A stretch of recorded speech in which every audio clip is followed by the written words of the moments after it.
Friends, చిన్న కుండీలో కూడా బోల్డ్ అనే చిక్కుళ్ళు పండించవచ్చు. చిక్కుడుకాయలు చాలా ఈజీగా చిన్న చిన్న పాట్స్ లో కూడా, బాల్కనీ గార్డెన్ లో కూడా ఎక్కువ సన్లైట్ లేకుండా కూడా బాగా కాస్తాయి అన్నమాట.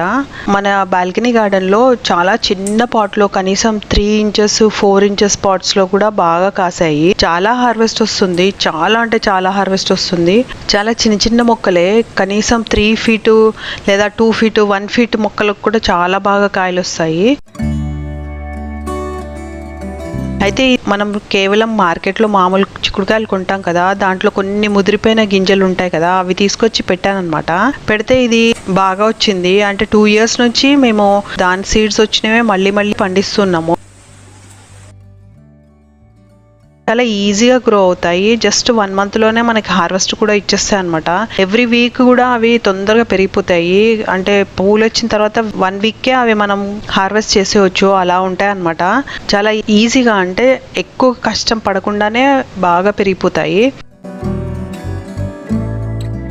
అయితే ఇవి సీడ్ బయట కొనుక్కోవచ్చు, లేదా అంటే నేను వేసినట్టుగా మామూలు చిక్కుళ్ళు కొనుక్కుంటాం కదా మార్కెట్లో, దాంట్లో ఏదైనా ముదిరిపోయిన సీడ్స్ ఉన్నట్టు కనిపిస్తాయి కదా, అవి వేస్తే కూడా ఒక 3 daysకి మంచి 2 leaves వచ్చేస్తాయి అనమాట. ఇలాగా లీవ్స్ వచ్చిన తర్వాత ఒక 1 week అలాగా దీన్ని ఫర్టిలైజేషన్ చేసేయచ్చు. లేదా అంటే ఓన్లీ సీడ్లింగ్కి కూడా మనము సీడ్లింగ్కి వేయాల్సిన ఫర్టిలైజర్ కూడా వేసేయచ్చు.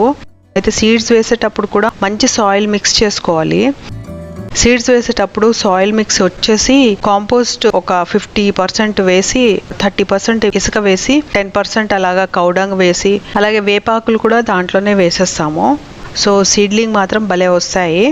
సీడ్లింగ్ వచ్చిన తర్వాత కూడా మనం సీడ్లింగ్స్ కూడా ఫర్టిలైజర్ వేయచ్చు లైట్గా. అలాగే ఒక 3 weeksకే పూలు వచ్చేస్తాయి అనమాట. పూలు వచ్చినప్పుడు మాత్రం మంచి ఫర్టిలైజర్ వేయాలి. పూలు వచ్చినప్పుడు దానికి ఎన్పికే ఫర్టిలైజర్ వేయాలి. మేము ఫర్టిలైజర్స్లో ఎక్కువగా అయితే సున్నం కూడా వేస్తూ ఉంటాము. సో కాల్షియం ఇంటేక్ కూడా బాగా దానికి అందుతుంది. అలాగే వెరైటీ ఫర్టిలైజర్స్ కూడా వేస్తూ ఉంటాము. ఫాస్ఫరస్, పొటాషియం, నైట్రోజన్ బాగా అందినట్టుగా వేస్తాము. సో అలాగా వేస్తూ ఉంటే బాగా కాస్తాయి అనమాట. పూలు కూడా నిలబడుతుంటాయి. అప్పుడు పూలు రాలిపోతూ ఉంటాయి. పూలు వచ్చినప్పుడు మాత్రం కొంచెం వాటరింగ్ తక్కువ వేయాలి. నార్మల్గా కొంచెం వేస్తుంటేనే బాగుంటుంది. అంటే సాయిల్ ఎక్కువ డ్రై అయినప్పుడు మాత్రం మంచిగా వాటర్ వేయాలి, లేదా అంటే కొంచెం వాటర్ వేస్తే సరిపోతుంది. అలాగే ఈ మొక్కకి పెస్ట్స్ మాత్రం కొంచెం అటాక్ అవుతూ ఉంటాయి. బ్లాక్ ఫ్లైస్ ఉంటాయి కదా, అవి ఎక్కువగా అటాక్ అవుతాయి. ఈ బ్లాక్ ఫ్లైస్ అవి అటాక్ అయినప్పుడు మాత్రం నీమ్ ఆయిల్ స్ప్రే చేస్తే చాలా బాగా పనిచేస్తుంది. అలాగే మనం ఏదైనా పెస్టిసైడ్స్ అలాంటివి వాడుకుంటే అవి కూడా వేసేయచ్చు. అంటే కొన్ని మనము ఫర్టిలైజర్ కమ్ పెస్టిసైడ్స్ కూడా వాడుతూ ఉంటాం కదా, లిక్విడ్ ఫర్టిలైజర్ లాగా, అలాంటివి కూడా వాడచ్చు. సో ఏంటంటే బ్లాక్ ఫ్లైస్ వాటికి అటాక్ అవ్వకుండానే చూసుకోవాలి. అలాగే ఈ చిక్కుడు చెట్టు మీద మాత్రం ఇలాంటి ఫ్లైస్ ఒకటి ఉన్నాయి మన చిక్కుడు చెట్టు మీద. దీనికి ఎప్పుడు రెగ్యులర్గా ఉంటాయి, కాకపోతే అవి ఏమి చిక్కుడు లోపల పురుగులు ఏమీ రాలేదు ఇప్పటి వరకు. అంటే పురుగులు వస్తూ ఉంటాయి కదా, అటాక్ అవుతాయి చిక్కుడు కాయ లోపల, అలాగే ఏమి రాలేదు. ఇవి మాత్రం బయట ఉంటాయి, మరి ఏమి చిక్కుడు షేప్ కూడా ఏం మారదు. అలాగే లోపల పురుగులు కూడా ఉండవు. బట్ బయట నుంచి ఈ చిక్కుడుకి ఈ పురుగులు మాత్రం ఉంటాయి. వీటిని నీమ్ ఆయిల్ స్ప్రే చేసేస్తాము, అప్పుడు తగ్గిపోతాయి. అలాగే హార్వెస్ట్ వచ్చేటప్పుడు మాత్రం ఒక పూలు వచ్చిన 1 week 1.5 week 10 daysకి హార్వెస్ట్ అయితే చేసేయచ్చు. బాగా విత్తనాలు కావాలి అన్నప్పుడు మాత్రం బాగా పెరగనివ్వాలి వాటిని. అయితే మంచి సీడ్ ఫార్మేషన్ కూడా బాగా అవుతుంది. ఈ వెరైటీ చిక్కుడుకాయ మాత్రం చిన్న పాట్స్లోనే ఇంత పెద్ద మొక్కలు పెంచేసాము. ఈ పాదులకి చాలాసార్లు హార్వెస్ట్ చేసాము. ఆల్మోస్ట్ ఎవ్రీ వీక్ హార్వెస్ట్ చేస్తాము. ఎవ్రీ వీక్ మాకు ఈ 2-3 మొక్కలకే చాలా హార్వెస్ట్ వస్తుంది. దాదాపు 1/4 kilo కంటే ఎక్కువ హార్వెస్ట్ వస్తుంది అనమాట. చాలా బాగా టేస్ట్ కూడా బాగుంటుంది. మేము 2 times అలా దాపెట్టుకున్నామంటే మాకు మంచిగా ఫుల్గా కర్రీ అవుతుంది అనమాట. ఈ చిక్కుడుకాయలు మాత్రం ఎవ్రీ టైం బాగా వస్తాయి. అయితే ఇవి సీడ్తో గ్రో చేసామన్నమాట. అంటే ఇది ఆల్రెడీ మన పంటనే మళ్ళీ సీడ్స్ పెట్టాము. అంటే మనం పెంచిన మొక్కలే మళ్ళీ చిక్కుడుకాయలు వచ్చినప్పుడు అవి మళ్ళీ సీడ్స్ వేసాము. సీడ్స్ వేస్తే ఇవి ఇలాగ వస్తున్నాయి అనమాట. ఇవి ఒకే దగ్గర చాలా గుత్తులుగా ఉంటాయి అనమాట. చూడండి ఒక్క ఏరియాలో ఎన్ని వస్తున్నాయో. సో ఇది ఏంటంటే ఇప్పుడు మేము హార్వెస్ట్ చేసిన తర్వాత ఏం చేస్తామంటే ఏవైతే డెడ్ స్టెమ్స్ ఉంటాయో పెద్ద పెద్దవి ఉంటాయి కదా స్టెమ్స్, అవన్నీ కూడా కట్ చేసేస్తాం అనమాట. కట్ చేసేసిన తర్వాత మళ్ళీ నీమ్ ఆయిల్ స్ప్రే చేస్తాము. డెడ్ లీవ్స్ అవన్నీ ఉంటాయి కదా అవి కూడా కట్ చేసేస్తాము. కట్ చేసేసిన తర్వాత నీమ్ ఆయిల్ స్ప్రే చేస్తాము. నీమ్ ఆయిల్ స్ప్రే చేసిన తర్వాత సాయిల్లో కూడా నీమ్ ఆయిల్ వేస్తాం అనమాట. నీమ్ ఆయిల్ మేము 1 లీటర్కి 5 ml నీమ్ ఆయిల్ కలిపి వేస్తాము.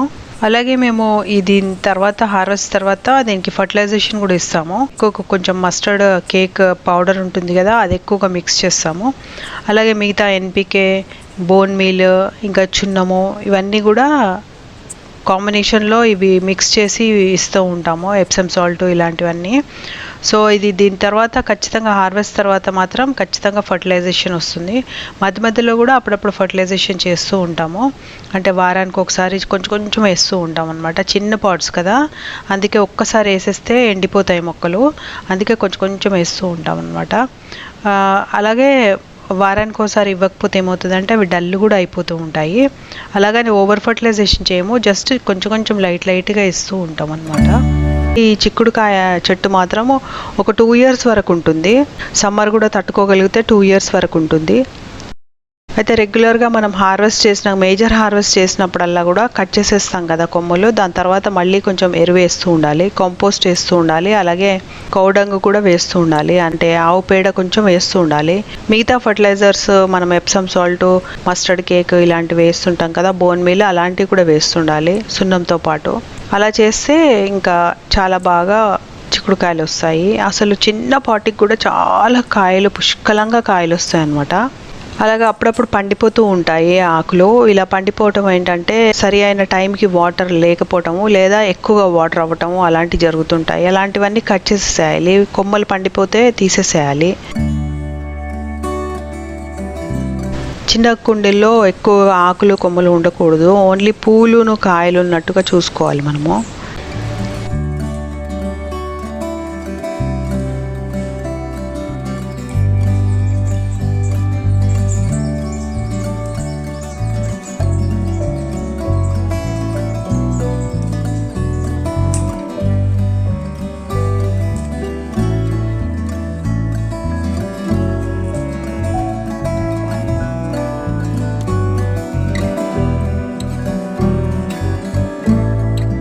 సో అలాగే మనము ఇదే చిక్కుళ్ళని మళ్ళీ నెక్స్ట్ సీడ్లింగ్గా మార్చుకోవచ్చు.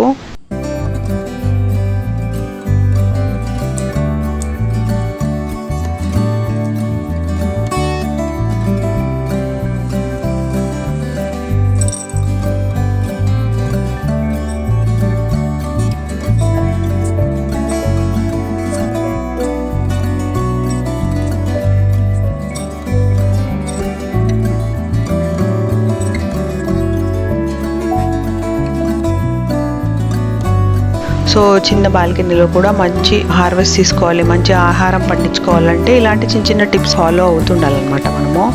సో హోప్ ఈ వీడియో మీ అందరికీ నచ్చింది అనుకుంటున్నాను. ఒకవేళ నచ్చితే లైక్ చేయండి, షేర్ చేయండి, సబ్స్క్రైబ్ చేయండి. Thank you so much for watching the video.